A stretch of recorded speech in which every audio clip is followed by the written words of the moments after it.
I took up golf recently. I thought, I'd never play this game. Old man's game, never do it, but my kids play, so I want to play with them. So I go out, and I do really well. I go out on this one day, and I out-power by my instructor. I'm feeling really proud. The next day, I'm not feeling so proud. I keep putting the ball in the water again. I'm so frustrated. Put down another one, put down another one. I don't care. I don't care what my score is. Let's do it.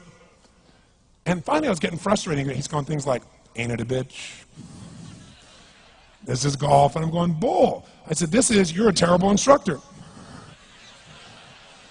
I said, because I should at least be consistent at whatever shitty level I can achieve. I said, I know I'm not Tiger Woods, but I should be able to be consistent, and you're just telling me that it's difficult. Telling me it's difficult is not helping. Tell me what to do. He said, well, actually, you're only a little bit off. I said, could have fooled me. He said, no, you're about a millimeter or two off. I said, you're joking. He said, no, watch this. He said, I didn't teach you this yet. He said, when you approach the ball like this, he said, if you change the angle that you're attacking this just 1 or 2 millimeters, in the very beginning, do you see how that changes the arc? This one, instead of being on the green, by 1 millimeter, now you're in the water. 1 millimeter over here, you're in the sand. And he said, and also you're hitting the ground by 1 millimeter sometimes. You're not stroking it, just 1 millimeter. I thought, what a great belief system that when all hell's breaking loose and nothing's working, that you're only 1 millimeter off. Because most people think it's impossible, so they give up. Isn't that true? And in real life, it's true. So 2 days later, I'm going to see one of my clients. I do a lot of coaching, and I have a man who's the top plastic surgeon in the world. He's going through some tough times in aspects of his life. But this is a guy that gets paid by Sultan of Brunei $1 million to fly over and do 3 people's faces. He is the #1 plastic surgeon in the world. He can make anyone who's ugly look spectacularly beautiful. He showed me pictures of a woman who's 84 years old. He made her look 40 and gorgeous, no exaggeration.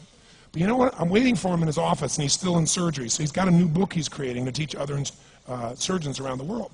And I'm going through it, and it's got pictures of, you know, the top 100 supposedly most beautiful women in the world's faces. And then men. I wasn't paying attention to that one. I just kept turning the pages, right? But I noticed something. He's got all these measurements. And he has mathematically calculated what it takes to make someone look gorgeous, man or woman. And it's a few millimeters. Interesting. For example, on a woman, the distance between the top part of your lip and your nose, this little distance, the measurement of that, if you're beautiful, gorgeous, is the same size as your eye. If it's 1 millimeter more, you have an average face. If it's 2 millimeters more, you are butt ugly. Okay. The difference between butt ugly and gorgeous is 2 millimeters. He's got about a dozen of these little 1 or 2 millimeter changes he makes, and it's a different person. It is unbelievable. So a very powerful belief to leave today with would be, nothing's working, I'm 1 millimeter away. What little thing got to change, and when I do, it changes everything. Because I'm heading this direction, I make this little shift. You take that out an hour from now, a day from now, a week from now, a month from now, you have a totally different destination from that direction. But the 1 millimeter change, I'll show you one of them right now. Check this out. Stay in the state of certainty. Some of you lost it. Intensify it, whatever it takes. Make your move. Come on. Make your move. Say yes. Say yes. Say yes. Say yes. Now feel that in your body. Don't let go of it.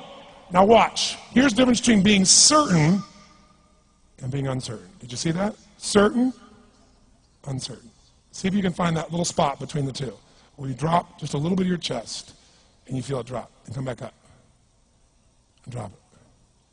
How many can feel that difference between where you really feel it, now intensify it, and where you dropped it? Is it a tiny difference, yes or no? Yes or no? Now, could you condition yourself to feel great in this state? Yes or no? So what I want you to do is give yourself that opportunity. So the way we're going to do is very simple. We're going to go into peak state. And then we're going to train ourselves. Because guess what? If you're in this state of certainty, and all hell's breaking loose in your life, people can't figure out, you go, move, I'll handle it. People go, he's so lucky, he's so confident. No. Here's what I've created for my life, and anyone I know succeeded. I'm a 17-year-old kid from Azusa, California, with no real education other than self-education, with no background, with parents that did their best, all of them, with no money, but I did one thing. I love people, and I had an enormous demand I made upon myself, and I sculpted my mind and my emotions to get me to do whatever it would take to achieve and to contribute. But to do that, I did it by using my body and changing my focus. I did it by putting myself in a peak physiology and using what I call incantations. Can you train yourself to believe something, yes or no? Absolutely. How many of you ever made the fatal mistake of going to Disneyland or Disney World, and while you're there made the fatal mistake of going to a ride called It's a Small World After All? What happens for about a week after you're out of that damn place? You're still singing this thing in your head in 24 languages, right? Well, let me tell you something. How many of you have things when you want to go achieve them and this part of your voice goes, oh, it's not going to happen, or forget it?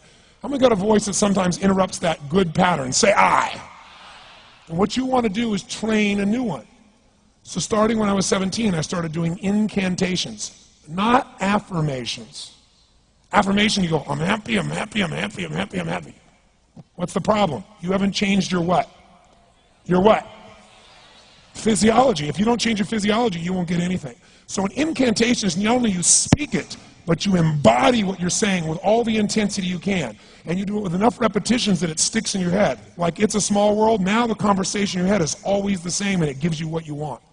So you use your body and your voice. So 17 years ago, I started doing things. I was working for Jim Rohn, this speaker, and I was 17 years old. I had long hair, minestrone soup, acne on my face. And I was trying to call on Bear Stearns type of people and convince them why they should go to this man's seminar and be more successful. I was driving a 1968 Volkswagen that I had earned at $40 a week as a janitor. The only way I did it was park far from the building and then go in, and I love people and I believe, but I put myself in state and I was able to influence people that were far more successful than I was at the time. I would do something that I still do backstage and have done for 23 years because I don't hope I'm going to be in a good state, I demand it. So I do an incantation using my whole body. I'd say, I now command my subconscious mind to direct me in helping as many people as possible alive today to better their lives by giving me the strength, the emotion, the persuasion, the humor, the brevity, whatever it takes to show these people and get these people to change their lives now. And I would do that literally driving in my Volkswagen to a meeting in LA on the freeway for 40 minutes. People are looking at me, I'm screaming at the top of my lungs. They're going, I know he's a serial killer, I know he is. But by the time I entered that room, when two people meet, if there's rapport, the person who's most certain will always influence the other person. And I was totally certain, and they were trying to get revved up to certainty. Do you agree with this, yes or no? I do another one because I was poor. I changed my mindset. I kept doing things, but I never got beyond it. I'd say God's wealth is circulating in my life. His wealth flows to me in avalanches of abundance. All my needs, desires, and goals are met instantaneously by infinite intelligence, for I'm one with God and God is everything. And I would imagine the abundance of my life, and I would feel so grateful. And a year later, I went from making $38,000 a year to making $1 million a year in 1 year. Because successful people do what failures won't. You follow me on this? You know?